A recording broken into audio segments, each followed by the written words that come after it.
The observation deck of the Galactic Medical Station hummed with the soft whir of diagnostic equipment. Dr. Vexala, a Quilarian physician whose translucent skin rippled with nervous patterns, studied the holographic display before her with growing disbelief. The human specimen, a young woman named Maya Chen, sat patiently on the examination table, swinging her legs and humming an odd tune. "This cannot be correct," Vexala muttered, her 4 eyes blinking in sequence. She ran the scan again. The Galactic Council had mandated medical evaluations for all newly contacted species before granting them travel permits.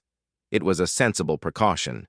The galaxy had learned hard lessons about biological incompatibilities. But this was unprecedented.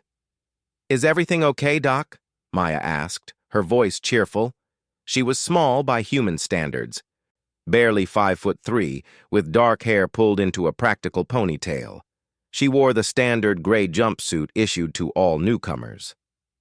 "I must ask you something," Vexala said, her translator struggling to convey her confusion. "Are you carrying weapons?"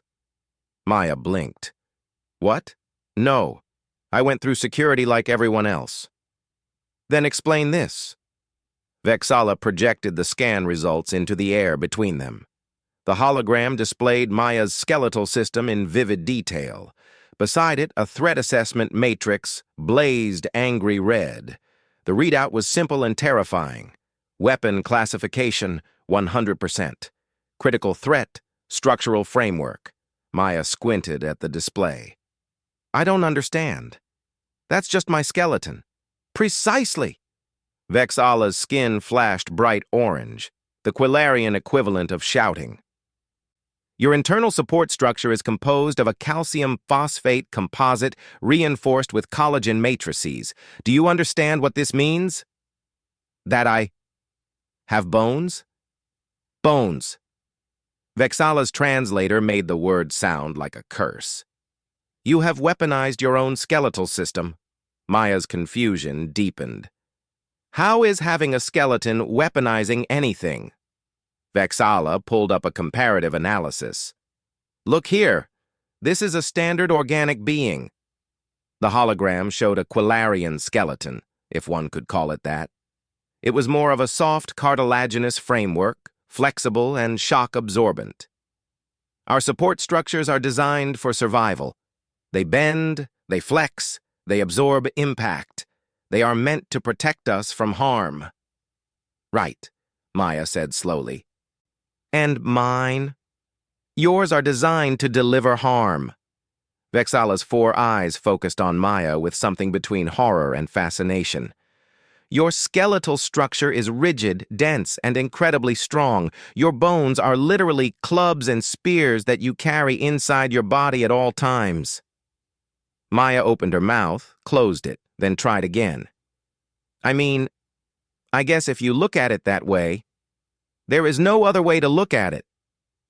Vexala pulled up more data.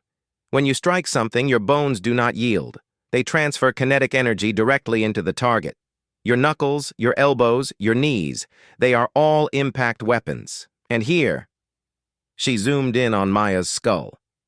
"This cranial structure is essentially a battering ram mounted on a flexible neck that can generate considerable rotational force." "Are you talking about headbutting?" Maya asked incredulously.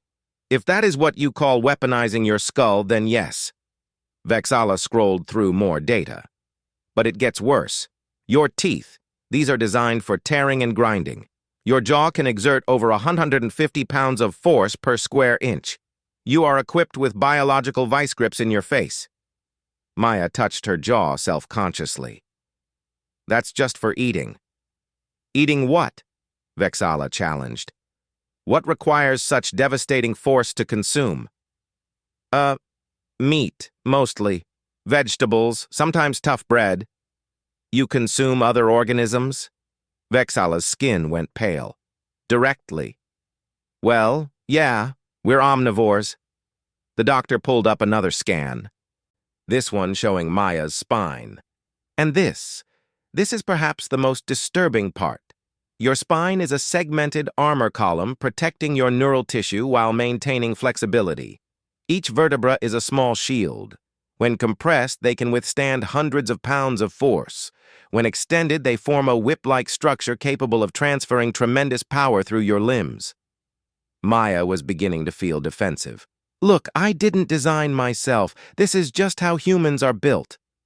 That is precisely what concerns the Council, Vexala said quietly. She dismissed the hologram and looked at Maya directly. Every species in the galaxy evolved defenses. We have camouflage, toxins, speed, armor plating, psionic barriers. We evolved to survive. But humans evolved to fight. Your entire body is an integrated weapons system disguised as a vulnerable biped. We're not all fighters, Maya protested. I'm a botanist. I study plants. With those hands? Vexala gestured at Maya's fingers, each one containing multiple bones that can be formed into a striking surface, with an opposable thumb that gives you the ability to grip and crush. Maya looked at her hands as if seeing them for the first time. When you put it that way, there is no other way to put it. Vexala returned to her console, her skin cycling through thoughtful patterns of blue and green. The Council will need to review this. You understand, we have protocols. A species that has weaponized even its internal structure. We didn't weaponize it, Maya interrupted. We evolved on a death world. Everything there wanted to eat us or kill us. We needed to be tough just to survive childhood. Our bones are strong because they had to be. Because if they broke, we died. It wasn't about being weapons. It was about being resilient. Vexala paused, considering this. A death world? Earth.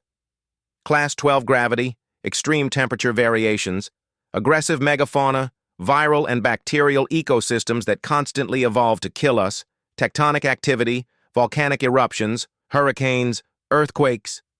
Maya ticked them off on her weaponized fingers.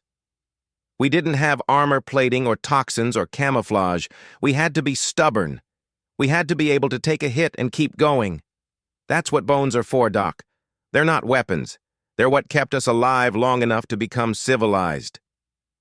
The Quillarian doctor was silent for a long moment. Finally, her skin settled into a soft purple, contemplation mixed with respect. Perhaps, Vexala said slowly, the Council is asking the wrong question. What do you mean? They asked what percentage of human is weapon. The scan says 100%, especially your skeleton. She looked at Maya with all four eyes. But perhaps the more important question is, what did you have to survive that required you to become so dangerous? Maya smiled sadly. Earth. We survived Earth. Vexala made a notation in her report. In the end, she approved Maya's travel permit. But she added a note that would circulate through the Galactic Council for years to come. Humans are not weapons. They are survivors. There is a difference, though perhaps not one that would comfort their enemies. As Maya left the medical bay, Vexala watched her go. This small woman with her calcium clubs and her reinforced skull and her crushing jaw. She walked like any other being, but now Vexala couldn't unsee it. The predatory efficiency, the compact lethality. The galaxy, she thought, had just become a much more interesting place, and possibly a much more dangerous one, though not in the way anyone had expected.